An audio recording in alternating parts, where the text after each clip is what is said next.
Hello, everyone. In today's discussion, we are going to see the best solutions available around geographical indications in and around to make the processes much more worthy enough to help in business operations. To start with, we are going to see the model theory solutions available to identify false GIs and contain the usages. Starting with the framework introduction, where club theory introduces a quantitative approach to analyze false GI usages across board. Next is the utility function dynamics, where theory explains how utility for producers increases with club size to an optimal point before declining due to congestion or complexity. Next in line is the cost-benefit validation, where the comparison is between legally identified GIs and overall GIs, including false usages, serves to validate the cost-benefit effectiveness for productions. Finally, the policymaker application, where policymaker can leverage this model to determine optimal collective production sizes to reduce the false usages, GI usages, while maintaining economic gains.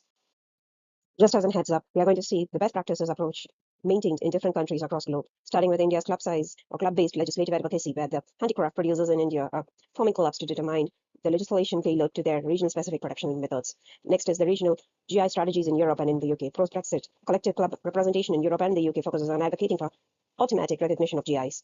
Next is the quality clubs in China, addresses inspection issues. In China, producers have created quality-oriented clubs to compensate for insufficient government inspections. Finally, in the US, reclaiming certification control. Through these controls, the producer groups in the US are addressing concerns over public institution intervention and certification processes for better control and management. To summarize and conclude this topic, we have started to first identifying the challenges in GI, where the two primary challenges identified across globe are false GI usages and absence of unified code of conduct. This is in terms kind of countervened by strategic framework derived from the economic theories. Solutions of GI trade challenges involve applying these theories like club theory to develop optimal collective production, strategically balancing the cost and benefits.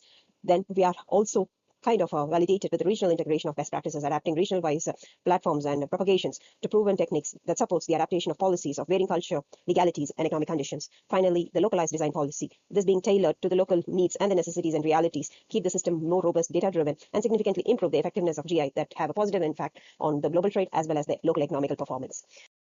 So with that said, the topic gets concluded here. Do engage with me for more interesting discussions on the related topics. Thank you. Yours, Regent John Robinson.